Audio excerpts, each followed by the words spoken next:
کہ کیا میں گھر جاتے وقت اپنی ماں سے بھی اجازت لے کے جاؤں؟ تو آپ نے فرمایا ہاں کیوں نہیں. تو وہ بولا کہ میں تو گھر میں اس کے ساتھ رہتا ہوں.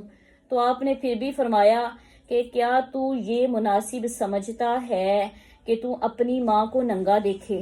اس نے کہا نہیں. تو آپ نے فرمایا پھر اجازت لے کے جاؤ. بات کرنے کا حدیث کا مقصد یہ ہے کہ اگرچہ ماں کے سر سے دوپٹہ اترا ہوتا ہے، کوئی ہم کسی کے گھر میں بلا جھجک چلے جاتے ہیں. فار ایگزامپل آپ ایک گھر کے اندر رہ رہے ہیں، ایک ہی گھر ہے آپ کا، اس میں ایک چچی کا ایک روم ہے، ایک کا ایک ہے. آپ کسی کے روم میں ایسے ہی انٹر ہو جاتے ہیں، وہ کپڑے چینج کر رہی ہو تو، کنگھی کر رہی ہو تو، اس کا دوپٹہ سارا ہی اترا ہو تو، یہ ساری چیزیں تو چھپانے والی ہیں نا. لیکن ہمارے معاشرے میں یہ ساری چیزیں عام سی لی جاتی ہیں. عموماً یہ چلتا ہے کہ دوپٹے اتار کے سائڈوں پہ رکھ کے پھر کام کیے جاتے ہیں. تو یہ چیزیں اسلام نے اجازت لینا اس لیے رکھا ہے کہ جس نے اپنا آپ سمیٹنا ہے وہ سمیٹ لے. یہ اسلام ہی ایک ایسا دین ہے جس نے عورت کو یہ سکھایا کہ کوئی کام اس طرح سے اریانی کی حالت میں یا کوئی کسی بھی حالت میں ہوتا ہے تو ایک جب کسی کے روم میں جائے تو دروازہ ناک کر کے جائیں، سلام لے کے جائیں. بہترین طریقہ یہی ہے، دور سے کہہ دیں السلام علیکم.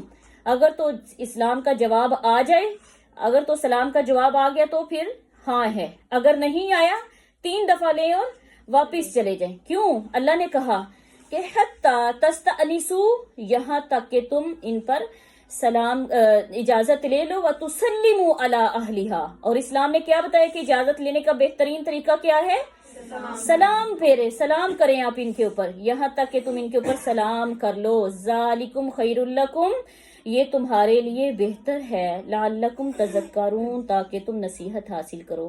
ہمارے گھروں کے اندر نا یہ معاملات نہیں. ہم بھابھیوں کے روم میں جا رہے ہوتے ہیں تو ڈائریکٹ سیدھا ادھر سے، پھر کچھ لوگوں کی عادت ہوتی ہے دروازہ نہ کیے ساتھ ہی اندر. بھائی کسی کو تھوڑا سا موقع تو دے سنبھلنے کا. کوئی لیٹا ہوگا، کپڑا جب لیٹا ہوتا ہے انسان کپڑا آگے پیچھے ہو جاتا ہے تو کوئی حالت بھی ہو سکتی ہے. دروازہ نہ کریں، پھر اس کے بعد کچھ دیر ٹھہر کے سلام لیں، سلام کا جواب آ جائے، بھائی آ جائیں اندر، کون ہے آ جائیں اندر، تو آپ پھر اندر جا سکتے ہیں. یہی اسلام نے طریقہ سکھایا ہے اور دستور بھی یہی ہے، اور انسانیت بھی اسی کے ہی اندر ہے. اس میں کوئی جو انسان اس طرح کے غیر جو وہ طریقے کرتا ہے نا، تو اس کو یہی لوگ کہتے ہیں کہ تمہیں کوئی تمیز نہیں ہے اندر آنے کی یا بات کرنے کی یا پوچھنے کی. تو یہ ایک انسان کو عجیب سا لگتا ہے جب کوئی اس طرح کا کام کرتا ہے. تو اسلام نے جو پہلو اور انسان کو سکھائے ہیں وہ سب سے عظیم ہیں. فرمایا کہ تم یا تو ان سے اجازت لے لو یا پھر ان کے گھر والوں پر سلام کر لو، یہ تمہارے لیے بہتر ہے. لعلکم تذکرون، تاکہ تم اسے یاد رکھو، اس پر عمل کرو.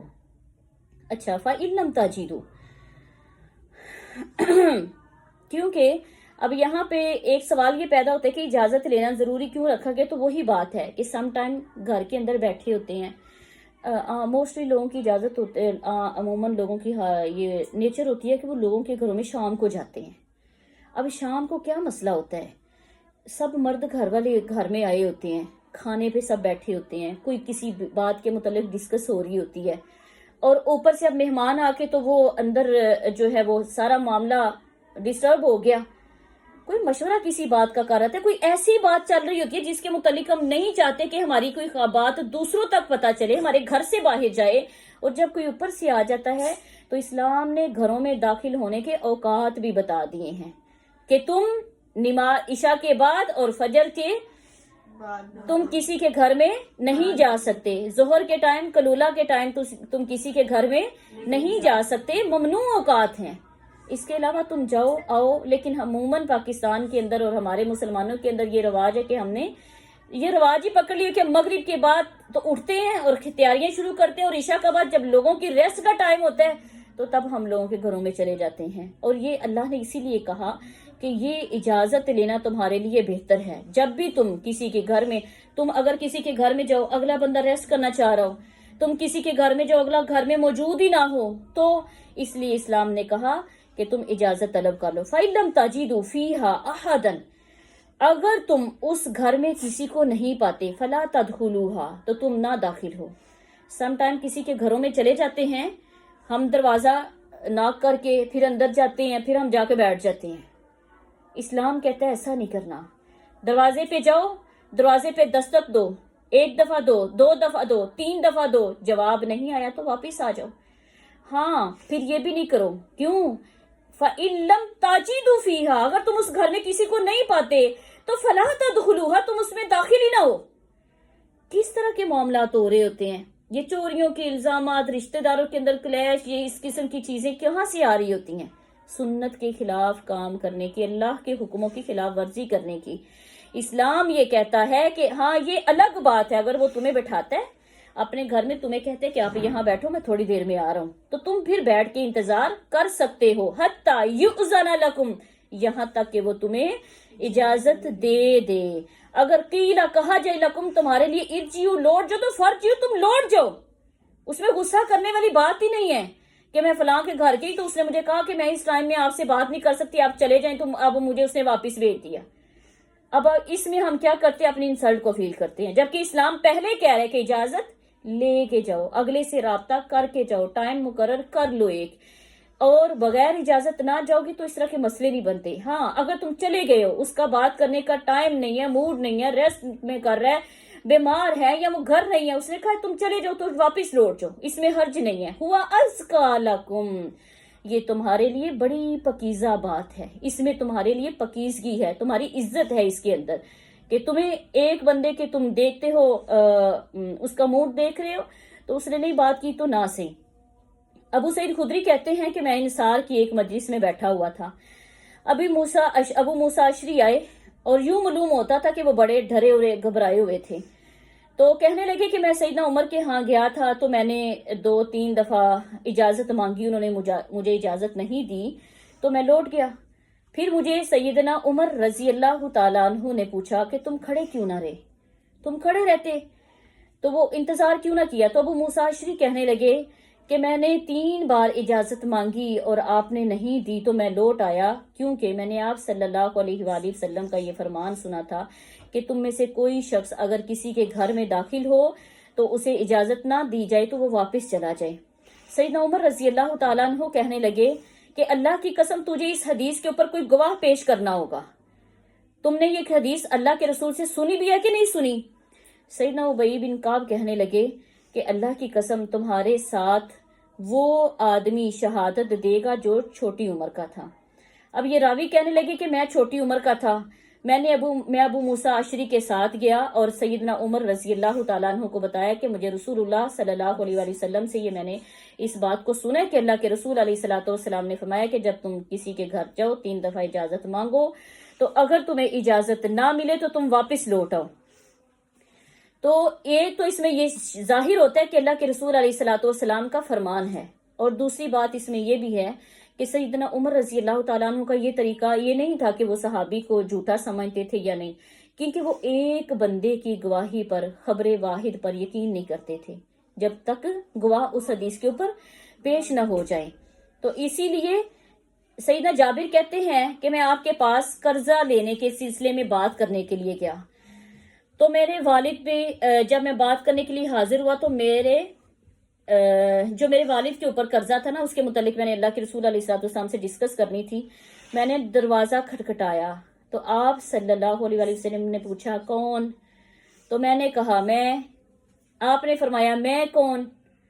تو میں نے پھر اپنا نام بتایا. اللہ کے رسول علیہ السلام نے اس بات کو برا سمجھا. دیکھیں اسلام ہمیں کتنے ادب کے طریقے سکھا رہا ہے. ہم اکثر یہ ایسا ہوتا ہے کسی کے گھر میں جائیں کون، وہ کہتی ہے میں ہوں، میں تو مینوں کی پتہ ہے میں کیڑی میں، تو اپنا نام ظاہر کیا جائے. ٹھیک ہے، کہتے ہیں اجازت حاصل کرنے کا طریقہ یہ بھی ہے. ایک طریقہ یہ ہے کہ دروازہ کھٹکھٹا کے تو دروازے کے سینٹر میں کھڑے نہیں ہو جانا. اگر دروازے کے سینٹر میں کھڑے ہوں گے تو اجازت لینے کا کیا مقصد ہے؟ یعنی آپ نے دروازہ کسی نے کھولا ہے نا آپ کے لیے، تو اب دروازہ کھولے آپ سینٹر میں کھڑے ہیں، ساری نظر تو آگے پڑ گئی، اجازت لینے کا کیا فائدہ؟ ہمارا دین ہمیں یہ سکھاتا ہے دروازہ کھٹکھٹانے کے بعد ایک سائڈ پہ کھڑے ہو جائیں. جب تک تمہیں اجازت نہیں ملتی، وہ تمہیں اندر آنے کے لیے نہیں کہتا، تب تک تم اس کے گھر نہیں جا سکتے. یہ طریقہ اسلام نے بتایا ہے. آپ نے فرمایا جب نگاہ اندر چلی گئی، بندے کی ڈائریکٹ نظر اندر چلی گئی، تو اجازت کا کیا مقصد ہے؟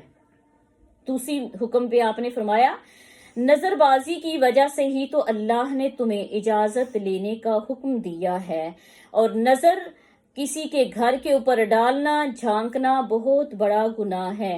آپ صلی اللہ علیہ وآلہ وسلم نے فرمایا کہ کوئی شخص تمہارے مکان میں جھانکے اور تم کینکر مار کے اس کی آنکھ پھوڑ دو، تمہارے پر کوئی گناہ نہیں ہے۔ یعنی اکثر لوگوں کی عادت ہوتی ہے کہ ایک دوسرے کے کمروں کے اندر آنکھ لگا کے دیکھ رہے ہوتے ہیں، دروازوں میں سے آنکھیں لگا کے دیکھ رہے ہوتے ہیں، تو خفیہ طریقے سے کسی کو دیکھ رہے ہوتے ہیں۔ تو اللہ کے رسول علیہ الصلوۃ والسلام نے فرمایا یہ چیز بہت بری ہے، اگر تمہیں اس طرح کا معاملہ دیکھو تو کنکر مارو، اس کی آنکھ ہی پھوڑ دو، تمہارے اوپر کوئی گناہ نہیں ہے۔ تو ایسی بد نظر شخص کی اگر آنکھ پھوڑ بھی دی جائے تو اس کا قصاص نہیں ہے۔ اس لیے اسلام نے کہا کہ فلا تدخلوها، یہاں پہ ہم نے پڑھا تھا پیچھے کہ اسلام نے کہا ہے ہوا ازکا لکم، یہ تمہارے لیے پاکیزہ ہے کہ تم اجازت لے کے جاؤ، واللہ بما تعملون علیم، جو تم عمل کرتے ہو اللہ اس کو جانتے ہیں۔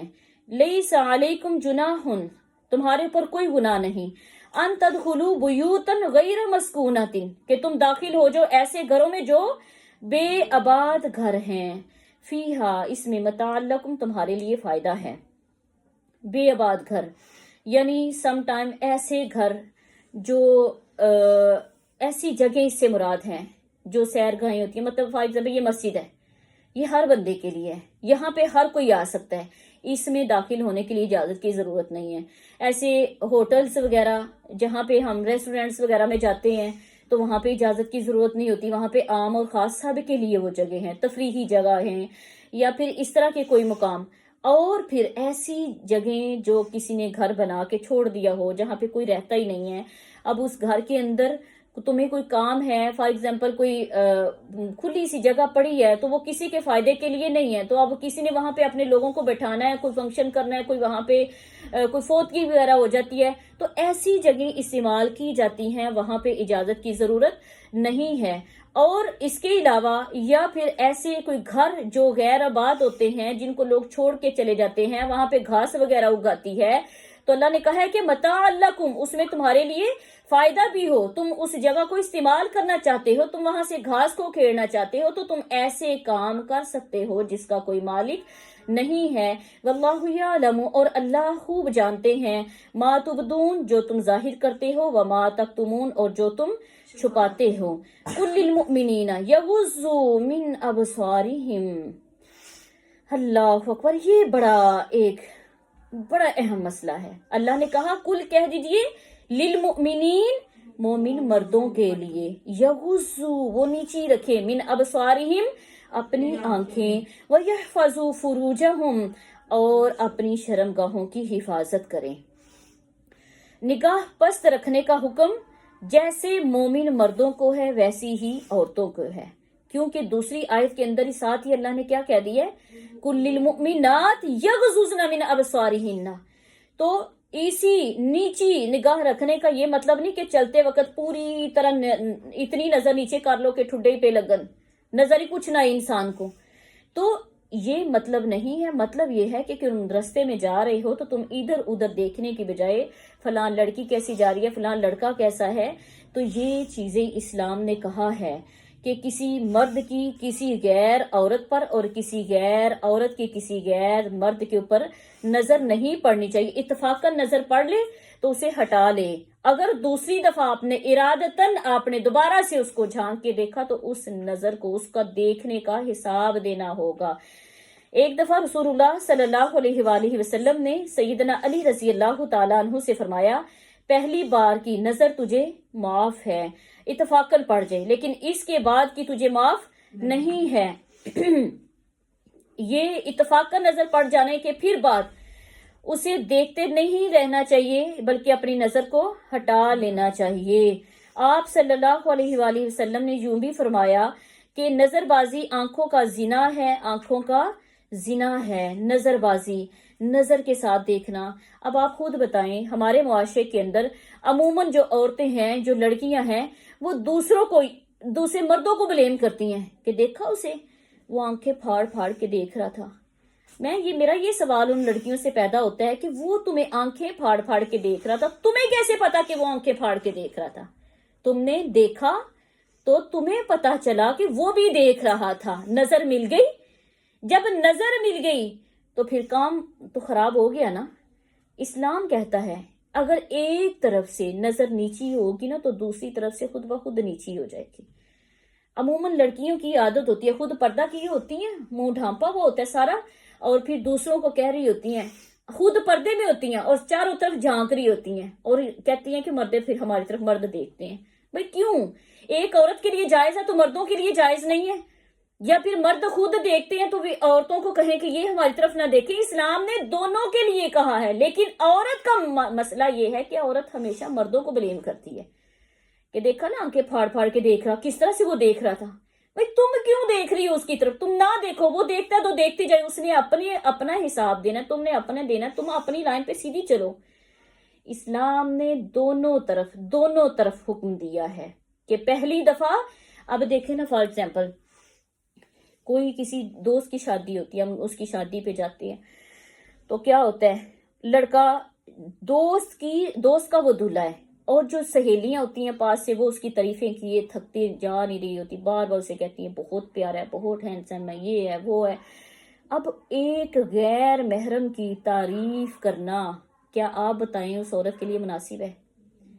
ایک دفعہ کہہ دیا اللہ نے اسے خوبصورت بنایا ہے، وہ خوبصورت شکل و صورت والا ہے، بس ٹھیک ہے، بات ختم۔ اب ایک دفعہ بار بار اسی بات کو دہرانا، فلاں شخص ہے بہت خوبصورت ہے، وہ فلاں ہے تو وہ بہت خوبصورت ہے، تو اسلام نے اس چیز سے بھی منع کی ہے۔ یہاں پہ نظر کی پاکیزگی، زبان کی پاکیزگی نہیں رہتی، نظر سے دیکھا اور زبان سے بار بار اقرار کرتی جا رہی، یہ دونوں چیزیں اس میں ملوث ہو گئی نا۔ تو ان چیزوں سے ہمیں بچنا چاہیے، غیر محرم عورت کی تعریف کرنا یا غیر محرم مرد کی تعریف کرنا، اسلام نے اس چیز سے منع فرمایا ہے۔ اس لیے اللہ کہتے ہیں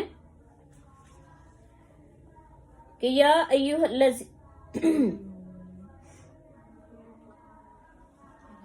جی کل للمؤمنات، کہہ دیجئے مومنات عورتوں کے لیے، یغضضن من ابصارہن، کہ وہ بھی اپنی آنکھیں نیچی رکھیں، ویحفظن فروجہن، اور اپنی شرمگاہوں کی حفاظت کریں۔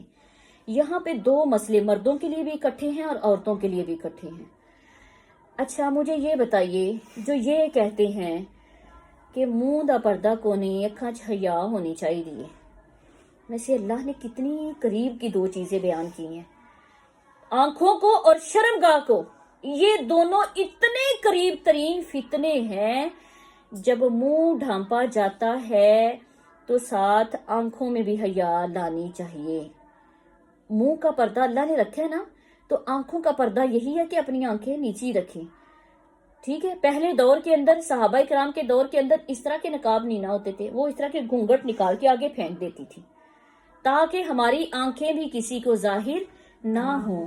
آنکھوں کا زنا جب چلتا ہے، آنکھ سے آنکھ ملتی ہے تو انسان اس نوبت تک پہنچتا ہے کہ وہ اپنی عزت کی حفاظت نہیں کر پاتا، اس کی شرمگاہ کی حفاظت نہیں ہوتی۔ کہاں سے مسئلہ چلتا ہے؟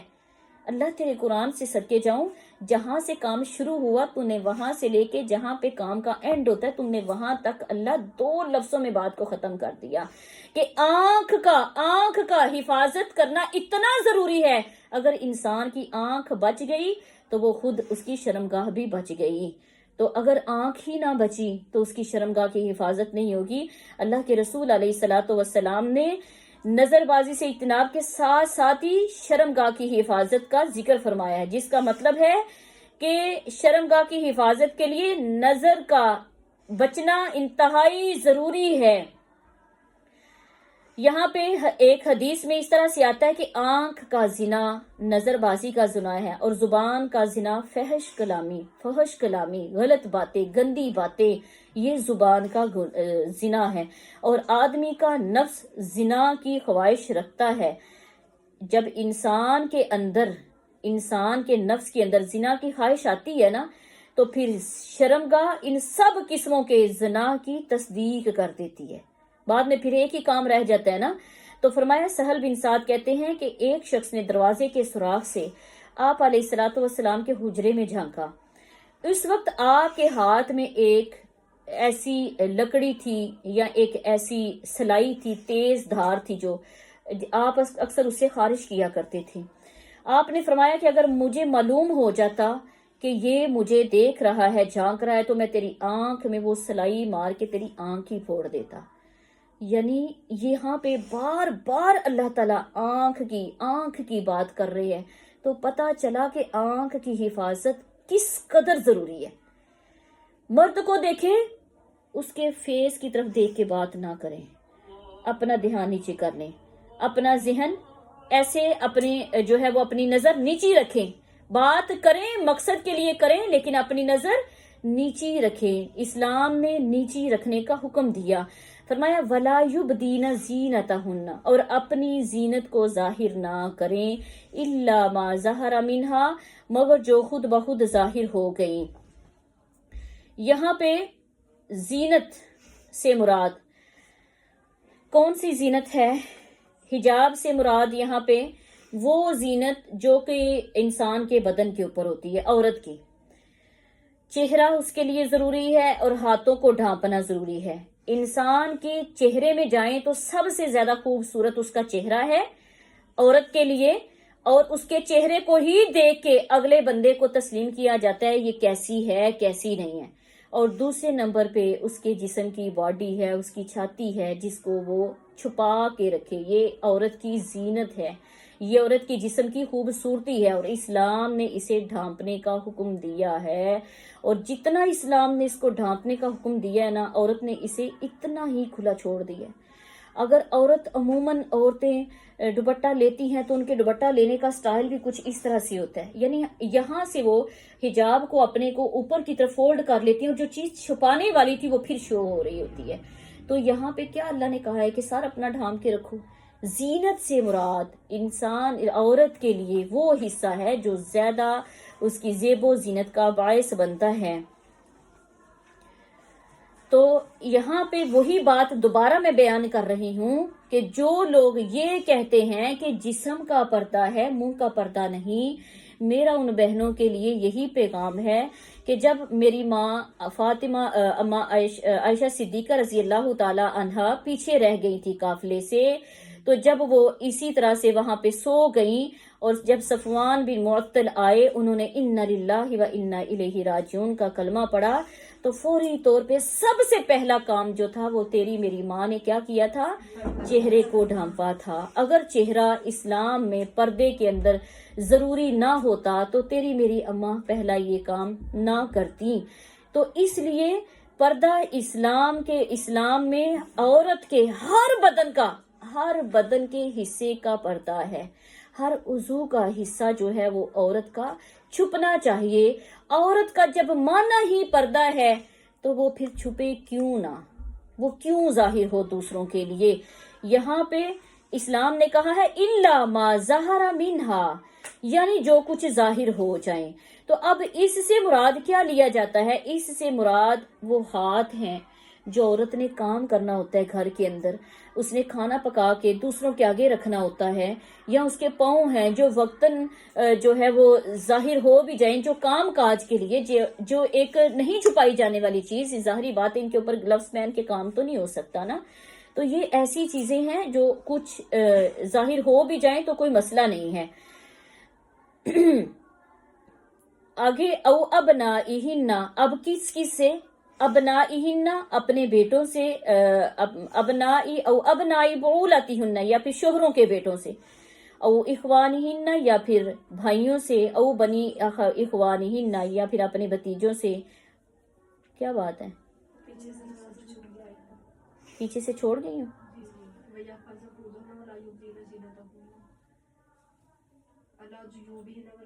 سوری، وَلْيَضْرِبْنَ بِخُمُرِهِنَّ، اور وہ اپنے ڈھانپی رکھیں اپنے دوپٹوں کو، عَلَى جِيُوبِهِنَّ اپنے سینوں کے اوپر.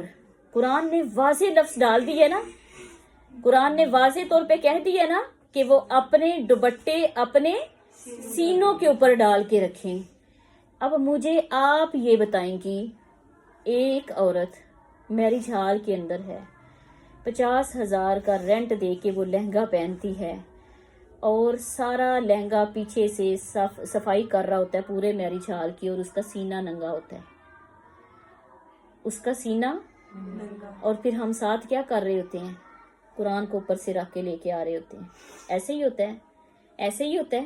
قرآن کو اوپر سے پیچھے سے بھائی ہے، باپ ہے، کوئی سگا رشتہ ہے، چاچو ہے، ماموں ہے، اس نے سر کے اوپر قرآن رکھا ہوتا ہے اور اس قرآن کے سائے میں اس بچی کو رخصت کیا جا رہا ہوتا ہے. اور اسی قرآن کے اندر اللہ نے کہا ہے وَلْيَضْرِبْنَ بِخُمُرِهِنَّ عَلَى جُيُوبِهِنَّ. تو ہم اللہ سے ڈٹ کے کہہ رہے ہوتے ہیں کہ اللہ تیرے حکم کی نافرمانی اعلان کر کے جا رہے ہیں. دیکھیں اس سے بڑھ کے قرآن کی تذلیل کیا ہو سکتی ہے؟ اس سے بڑھ کے قرآن کو شاہد بنا کے اور اللہ کے ساتھ اتنی ضد لگا کے یہ انسان اپنی بیٹی کو جب رخصت کرے گا تو آپ خود سوچیں اس کے اوپر اللہ کی رحمتیں ہوں گی، اس کے گھر میں خوشیاں آئیں گی کیا؟ اس کو اللہ اس گھر میں سکون دے گا؟ تم اپنی بیٹی کا رخصتی کا انداز ہی اللہ کی نافرمانی سے کر رہے ہو.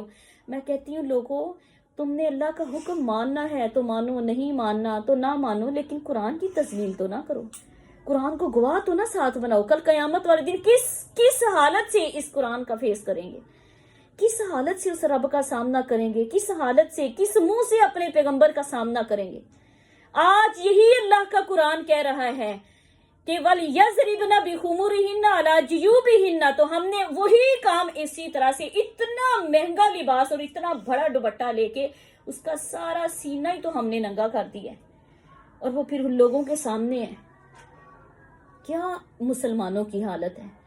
کیا ہم ایسے مسلمان ہیں کہ اللہ کے رسول علیہ الصلوۃ والسلام نے ایسی امت کے لیے جا کے دن رات رو رو کے دعائیں کی تھی کہ اللہ رب امتی، میرے پیغمبر تو نہ ساری راتوں کو سوئے، نہ صحیح طرح سے پیٹ بھر کے کھایا، صرف اپنی امت کی پرواہ کی. اور آج یہ امت کس طرف جا رہی ہے؟ اسی لیے تو اللہ کا قرآن کہتا ہے نا یا ایھا الانسان ما غرک بربک الکریم. تجھے اپنے رب کے بارے میں کس نے دھوکے میں ڈال دیا ہوا ہے؟ تو نے اپنے رب کا سامنا نہیں کرنا. اللہ اکبر، بات دور نہ نکل جائے. اللہ کہتے ہیں ولا یبدین زینتہن، اور کبھی اپنی بناؤ سنگار کو بھی ظاہر نہ کریں. کن کے اوپر؟ الا لبعولتہن، مگر اپنے خاوند کے سامنے، او آبائہن، یا پھر اپنے باپ کے سامنے، او آباء بعولتہن، یا پھر خاوند کے باپ یعنی سسر ان کے سامنے، او ابنائہن، یا پھر ان کے بیٹوں کے سامنے، او ابناء بعولتہن، پھر یا پھر شوہروں کے بیٹوں کے سامنے، او اخوانہن، یا پھر ان کے بھائیوں سے، او بنی اخوانہن، یا پھر بھتیجے، او بنی اخواتہن، یا پھر اپنی جو بہنیں ہیں ان کی، او نسائہن، یا پھر وہ عورتیں، او ما ملکت ایمانہن، جو ان کے جن کے وہ مالک ہوں، جو ان کی ملکیت میں آ گئی ہوں، لونڈیاں، اوی التابعین غیر اولی الاربۃ من الرجال، یا پھر ایسے مرد جو عورتوں کی حاجت نہ رکھتے ہوں، اوی الطفل، یا پھر بچے، الذین لم یظہروا علی عورات النساء، اور ایسے لڑکے جو عورتوں کی پوشیدہ باتوں سے واقف نہیں ہیں، ولا یضربن بارجلہن، اور نہ وہ اپنے پاؤں کو ماریں زمین کے اوپر، پاؤں مار مار کے چلنا، اکڑ کے ساتھ چلنا. کچھ لوگوں کے چلنے کی نا آداب اس طرح سے، نیچر اس طرح سے ہوتی ہے، وہ بڑی زمین کے اوپر پاؤں رکھتے ہیں تو دھڑ دھڑ کی آواز آ رہی ہوتی ہے، جبکہ عورت کو اس انداز سے چلنا چاہیے کہ اس کے پاؤں رکھنے کا پتہ نہ چلے کہ وہ چل رہی ہے یا نہیں چل رہی. لیعلم ما یخفین من زینتہن، اور جو زینت انہوں نے چھپا کے رکھی ہے ان کا لوگوں کو علم ہو جائے. اچھا، مجھے ویسے یہ بڑی بات حیرت میں آتی ہے، اگر تو کسی عورت نے کوئی سوٹ پہنا ہوا ہے نا سونا سارا، پورے شادی حال کے اندر نا وہ گھومتی ہوئی نظر آئے گی، پھر اس دن وہ ان مردوں سے بھی سلام کرے گی جن کو کبھی رشتہ داری میں اس نے کبھی پانی بھی نہیں پوچھا ہوگا. اس میں کیا بات ہو رہی ہوتی ہے، اس میں کیا چیز ہو رہی ہوتی ہے؟ وہ عورت دکھانا چاہ رہی ہوتی ہے کہ آج میں نے 10,000 کا سوٹ پہنا ہے، آج میں نے 20,000 کا برانڈ کا سوٹ پہنا ہوا ہے. اور پھر اتنی دیر تک اس عورت کو سکون نہیں آتا جب تک اسے کوئی یہ نہ کہہ دے کہ تم کتنی اچھی لگ رہی ہو، آج بہت پیاری لگ رہی ہو. جب اتنے سے الفاظ سننے کی دیر ہے نا، پھر اس عورت کے سوٹ کے پیسے پورے ہو جاتے ہیں. بھئی یہ ہی چیزیں ہمارے ایمان کا جنازہ نکالتی ہیں، ان سے ہی انسان کا ایمان چلا جاتا ہے. تھوڑی سی بات کے اوپر انسان کو اللہ نے کہا ہے کہ تمہیں خوشی کا وقت ہے یا غمی کا وقت ہے، تم ہر حال میں اللہ کا شکر ادا کرو اور اپنے آپ کو میانہ روی میں رکھو. تو آج کل موسٹلی عموماً لوگ پتہ نظروں میں کیوں آ رہے ہوتے ہیں؟ اس لیے کہ وہ اتنے ہوتے نہیں ہیں جتنے وہ بن بن کے دکھتے ہیں لوگوں کو، یعنی اوقات اتنی نہیں ہے. تو اب اس نے اپنی شو جو اپنی ڈریسنگ ہے یا جو کچھ ہے وہ اپنی اتنا کچھ اپنے سے زیادہ اوور پہ کیا ہوا ہوتا ہے، اور پھر لوگ اس کو دیکھ کے جب یہ کہتے ہیں نا کہ دیکھا واہ جی واہ، تو پھر آ کے یہ کہتی ہیں پتہ نہیں کس کی نظر لگ گئی. بھائی اسلام نے پہلے کہا ہے اللہ اعتدال کو پسند کرتے ہیں، میانہ روی کو پسند کرتے ہیں. تم میانہ روی اختیار کرو. جب بندہ میانہ روی اختیار کرتا ہے تو وہ کبھی بھی کسی معاملے میں کبھی نقصان میں نہیں آتا. وَلَا يَضْرِبْنَ بِأَرْجُلِهِنَّ، اور نہ ہی وہ اپنے پاؤں کو زمین کے اوپر مار کے چلیں. لِيُعْلَمَ مَا يُخْفِينَ مِنْ زِينَتِهِنَّ، تاکہ وہ جان لیں کہ ان کی کیا زینت جو چھپی ہوئی ہے اندر، وہ ان کی زینتوں کو جان لیں.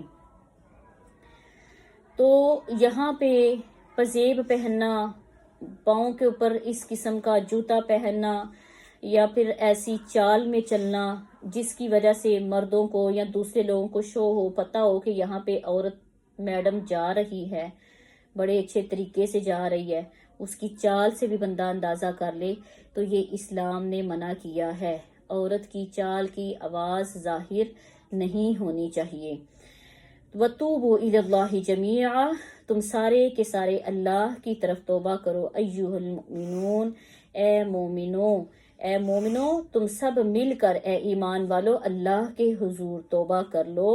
لَعَلَّكُمْ تُفْلِحُونَ، تاکہ تم فلاح پا جاؤ. یہاں پر جو ہے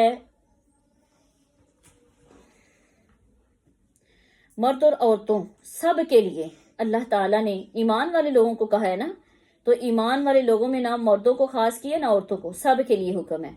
فرمایا کہ ایسی چیزوں سے کلی طور پہ اجتناب کریں جس سے معاشرے کے اندر بگاڑ پیدا ہو، فحش پیدا ہو، معاشرہ اس سے پاک ہو. تم ایسے کاموں کو اپناؤ. فرمایا کہ ان کاموں سے بچ جاؤ جو معاشرے کے اندر بگاڑ پیدا کرتے ہیں. وَأَنْكِحُوا، تم نکاح کرو، الایام، جو مجرد لوگ ہیں، منکم، تم میں سے، والصالحین، اور جو نیکوکار، من عبادکم، تمہارے اپنے لوگوں میں سے، تم میں سے جو لوگ مجرد ہیں ان کے نکاح کر دو، یعنی اکیلے ہیں. من عبادکم، تمہارے لوگوں میں سے، و امائکم، جو تمہاری لونڈیاں ہیں، جو تمہارے غلام ہیں، ان کے بھی. یہاں پہ ایاما کا لفظ، اور ایسی عورت جو بے زوج ہے، اسلام نے کہا ہے وہ بے زوج نہ رہے، یعنی طلاق یافتہ کوئی بیوہ عورت، جو ایسی اکیلی عورت ہے اس کے اوپر یہ لفظ، یا پھر ایسی کماری عورتیں جن کی عمر نکلتی جا رہی ہے، اسلام نے کہا ہے ان کے نکاح کروا دو. ایام ان کی جمع ہے اور بڑے وسیع معنوں میں استعمال ہوا ہے. اس سے مراد وہ مرد بھی ہیں جن کی بیویاں فوت ہو چکی ہوں، لیکن معاشرے کے اندر ایک عجیب سی بات آ گئی ہوئی ہے، اگر کوئی کسی کی کسی وجہ سے نبھا نہیں ہوتا تو ڈیورس ہو جاتی ہے، تو دوسرا انسان اس سے شادی کرنے کے لیے تیار نہیں ہوتا. اس کے اندر 100 نکتے پیدا کرتا ہے کہ اس کو پہلے ڈیورس کیوں ہوئی ہوگی. تو یہ اسلام نے منع کیا ہے. ڈیورس کا حکم کہاں سے آیا؟ طلاق کا حکم کہاں سے آیا؟ اللہ نے رکھا نا. اللہ نے کہا کہ سب سے ناپسندیدہ چیز اللہ کو جو حلال چیزوں میں سے ہے وہ طلاق ہے. تو پتہ چلا کہ طلاق اس صورت میں آتی ہے جب ایک انسان بڑا مجبور ہو جائے، جب اس کی زندگی بڑی مجبور ہو جائے. تو یہ اللہ نے ایک دونوں کے لیے آسانی کا راستہ رکھا ہے کہ تم دونوں ایک دوسرے سے الگ ہو سکتے ہو. لیکن یہاں پہ ان چیزوں میں رسول اللہ صلی اللہ علیہ وآلہ وسلم نے سیدنا علی رضی اللہ تعالیٰ عنہ کو مخاطب کرتے ہوئے فرمایا کہ علی 3 کاموں میں کبھی بھی دیر نہ کرو. پہلا نمبر، فرض نماز کو، فرضی نماز جب اس کا وقت ہو جائے اس کو فوری طور پہ ادا کر لو. دوسرا جب مردہ ہو کوئی فوت ہو جاتا ہے تو مردوں کو دفن کرنے میں دیر نہ کرو. تیسرا بیوہ عورت کے نکاح میں جب اس کا ہم سفر اس کو مل جائے تو فوری طور پہ اس کا نکاح کر دو. تو یہ چیزیں ایسی ہیں، لیکن ہمارے معاشرے کے اندر ہم نے اپنی خواہشوں کو اتنا طویل کر دیا ہوا ہے کہ اگر کوئی رشتے مناسب سے میسر آ بھی جائیں تو لوگ رشتہ نہیں کرتے. جی یہ ہمارے اسٹیٹس کا نہیں ہے. اسلام کہتا ہے کہ تم اس کے اندر انسانیت دیکھو، دین دیکھو. پہلا نمبر دین رکھو کہ وہ انسان بھی ہے کہ نہیں انسان ہے. لیکن ہم دولت کے پیچھے بھاگتے ہیں، انسانیت اس کے اندر آئے یا نہ آئے. تو جب دولت کے پیچھے بندہ بھاگتا ہے نا تو پھر اگلا انسان اس کو انسان نہیں سمجھتا، وہ اس کو بیٹی کر کے نہیں لے کے جاتے. پھر اس کے اوپر وہ ساری چیزیں آتی ہیں. اور ہم لوگ کہیں سے اچھی چیزیں ساری مل بھی جائیں نا تو عموماً لوگوں کی کیا بات ہو جاتی ہے، جس کا رنگ بڑا کالا ہے، جس کا قد بڑا چھوٹا ہے، لڑکی ہے یا لڑکا ہے. یہ چیزیں اللہ نے رکھی ہیں. ہو سکتا ہے تمہارے لیے اسی میں ہی خیر ہو، اسی میں ہی برکت ہو تمہارے لیے، لیکن یہ چیزیں انسان نے اپنی نظر میں رکھ لی تو ذلیل و خوار ہو گئے. آج کتنی بیٹیوں کی عمر نکلتی جا رہی، کتنے بچوں کی عمریں نکلتی جا رہی ہیں. اس کی وجہ سے صرف اپنے سٹیٹس کے ڈھونڈتے ہوئے اسلام نے ان چیزوں سے منع کیا ہے. اللہ نے اسی لیے تو کہہ دیا. آپ علیہ سیدنا عبداللہ بن مسعود فرماتے ہیں کہ ہم کچھ نوجوان رسول اللہ صلی اللہ علیہ وسلم کی خدمت میں رہتے تھے. نکاح کے لیے ہمارے پاس کچھ نہ تھا تو آپ نے ہمیں فرمایا کہ نوجوانوں تم میں سے جو کچھ خانہ آبادی کی استطاعت رکھتا ہے، یعنی اپنے گھر کو آباد کرنے کی، تو اسے چاہیے کہ نکاح کر لے. وہ اپنے نکاح کر لے، کیونکہ نکاح نیچی نگاہ رکھنے اور شرمگاہ کی حفاظت کے لیے خوب ایسی چیز ہے. اور جو اس کی طاقت نہیں رکھتا وہ روزے رکھے. روزہ ایک ایسی چیز ہے جو انسان کو شہوت سے بچاتی ہے. روزہ رکھا ہو نا انسان نے تو اس کا واقعی اللہ کی طرف سے کچھ ایسا دل کرتا ہے کہ کوئی بھی برائی کرنے کو دل نہیں کرتا. لیکن سارے بھی دل برابر نہیں ہیں. کچھ دل اس طرح کے ہو گئے ہیں. ہم کل ایک حدیث پڑھ رہے تھے رسول اللہ صلی اللہ علیہ وسلم کی کہ جس میں حیا نہیں اس انسان کا دل ہی اللہ سخت کر دیتے ہیں، گناہوں کی طرف مائل ہونے لگ جاتا ہے. تو حیا ایمان کا حصہ ہے اور حیا آنکھوں کو نیچے کرنے سے ہی آتی ہے، اپنی شرمگاہ کی حفاظت کرنے سے ہی آتی ہے. تو جو پہلے نمبر پہ تو شادیوں میں دیر ہی نہیں کریں، اور اگر شادیوں میں دیر ہو بھی جائے یا پھر ایسے جو لوگ جو شادیاں نہیں جن کی ہوتی کافی دیر ہی گزر جاتی ہے، عمریں نکل جاتی ہیں، تو ان کے لیے کیا ہے کہ وہ روزے کو مسلسل رکھیں. کیوں؟ یکون فقراء یغنیہم اللہ. اللہ نے کیا کہا کہ اگر تو تم فقیر ہو، اگر تم تنگ دست ہو. مائیں یہاں پہ کیا سوچتی ہیں کہ ہمارا بیٹا ابھی کوئی بزنس ہی نہیں اس نے شروع کیا، ہمارے بیٹے کا بھی کوئی کام کاج ہی نہیں، ابھی وہ اس کا سیٹل ہی نہیں ہوا. سیٹ ہوگا تو اس کی شادی کروں گی نا. گھر بنائے، اپنا کام کاج کرے، اپنا بزنس شروع کرے گا تو اس کی شادی کروں گی.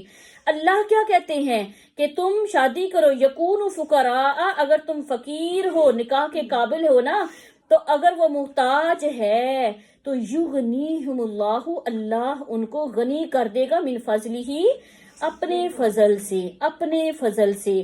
یہاں پہ جو ہے اس چیز کو ظاہر کیا گیا ہے کہ انسان اس وجہ سے اگر شادی نہیں کرتا کہ میری آمدنی اتنی نہیں، میری کمائی اتنی نہیں ہے، تو وہ بھی تو ایک شخص اللہ کے رسول علیہ الصلوۃ والسلام کے پاس آیا کہ میری تنگ دستی نہیں جاتی، آپ نے فرمایا شادی کرو.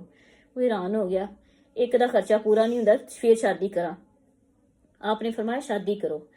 دوسری کی، پھر آ کے کہا اللہ کے رسول تنگ دستی ویسے ہی ہے. فرمایا ایک اور کر. اللہ کے رسول میں کی کراں؟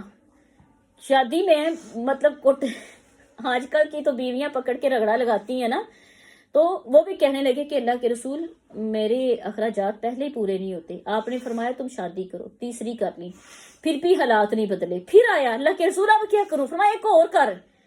اور جب اس نے چوتھی شادی کی تو اللہ نے اتنی اس کے گھر میں ریل پھیل ہر چیز کی مال و دولت اتنی فراوانی سے دے دی. تو بات کرنے کا مقصد یہ ہے کہ معاشرے کے اندر ایسی عورتیں جن کو ضرورت ہے اور دوسرے لوگ جن کے پاس مال و دولت ہے اتنی زیادہ ہے اور وہ حرام کاریاں کر لیتے ہیں، لیکن ایسی عورتوں کو اپنا سہارا نہیں بناتے. اسلام نے اس چیز سے منع کیا ہے. اور اس میں یہ بھی بات ظاہر ہوتی ہے کہ اپنی بیٹوں اور بیٹیوں کی ہمیں عمریں اتنی نہیں بڑھا دینی چاہیے کہ ہم ان کا یہ سوچتے رہیں کہ ان کے پاس کچھ ہوگا تو شادی کریں گے. اللہ کہتے ہیں یکونوا فقراء یغنیہم اللہ من فضلہ، اگر وہ فقیر ہیں، اگر وہ محتاج ہیں، اگر ان کے پاس رزق کی کمی ہے تو اللہ اس کے نصیبوں کی وجہ سے اللہ تعالیٰ اپنے فضل کے ساتھ اس کو غنی کر دے گا. واللہ واسع علیم، اللہ وسیع وسعت والے ہیں، بڑے علم والے ہیں.